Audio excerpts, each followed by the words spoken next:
Magandang araw po sa lahat. Ngayon po ay Linggo. Pagbati po sa lahat ng mga dakilang ina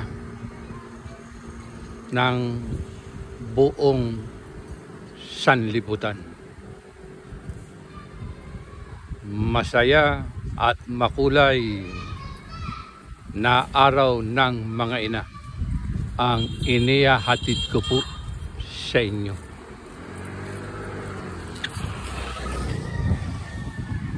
Narito po ako ngayon sa tulay na kung tawagin ay Tabag Bridge. Ito po ay tinawag na Tabag Bridge dahil kapag malalakas ang pag-ulan ay may mga pagbaha, at sa bawat pagbaha ay natatabag ang tabi ng ilog na ito. Kaya po tinawag na Tabag Bridge. Ito po ang isa pang bahagi ng Tabag Bridge. Mabuti na lamang po nagkaroon ng mga puno na nagbigay ng proteksyon upang mapigilan ang pagtabag ng bahagi ng ilog na ito. Ang ilog po na ito ay bahagi pa rin po ng maapon.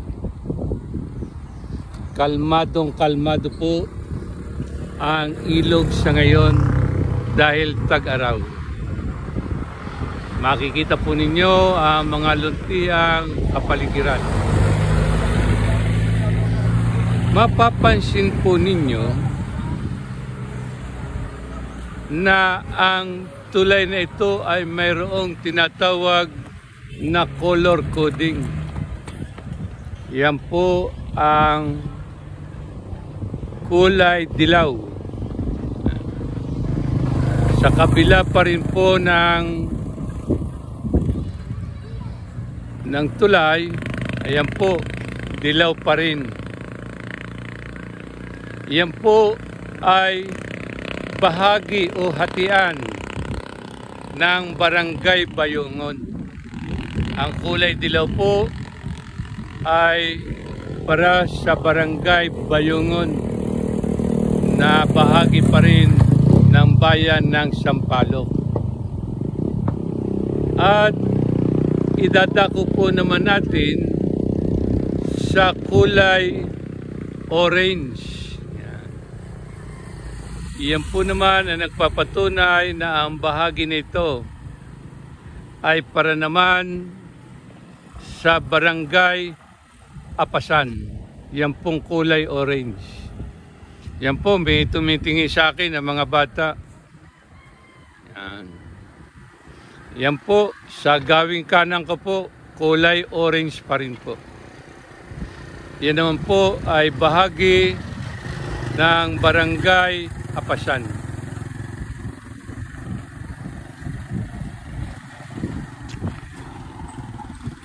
Yan po ang orange para sa Barangay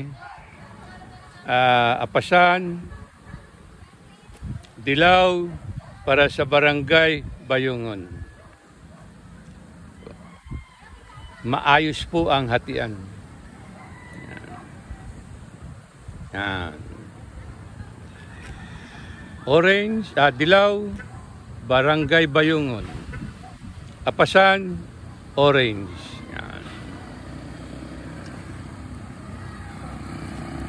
At dito po naman ay ang bahagi pa rin ng ilog Maapon. Yan pong nakikita ninyo nakatubigan ay bahagi pa rin po ng ilog Maapon. Kalmado po ang tubig dahil po ngayon ay tag-araw.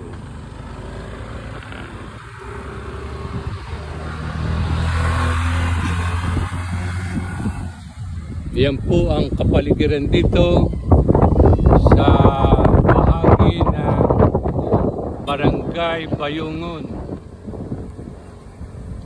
At ito po naman ang kapaligiran din sa Barangay Apasan. Makikita po natin, Cesar, nagkita ulit tayo Oh. Yan po, makikita po ninyo ang landmark o logo ng I Love Apasan. Yan. Ito po si Cesar noong senior. Siya po si Muscle Man. Yan. Hanggang ngayon po, malaki pa rin ang katawan. Malusog. Yan po, may mga bata na makikita natin. Napapatawa. Yan po ang logo ng I Love Apasan. Ito pong baryo o barangay Apasan, noong panahong una hanggang sa ngayon ay malago ang mga damo na tumutubo dito. Napakagandang pag-alpasan ng mga kabayo at kalabaw. Talaga naman pong matatapa at malalakas. At sa saling dila po, sa paglipas ng mga araw, ay ang alpasan ay naginang apasan na hanggang sa ngayon ay tinatawag po na apasan. Mula sa salitang alpasan ng mga hayop, sa saling dila, tinawag ng apasan. Ito pa rin po ang isang bahagi ng Ilog Maapon. Yan. Makikita po ninyo yung tila may bakod. Yan po ang nagpapaganda dito sa Barangay Apasan. Yan po.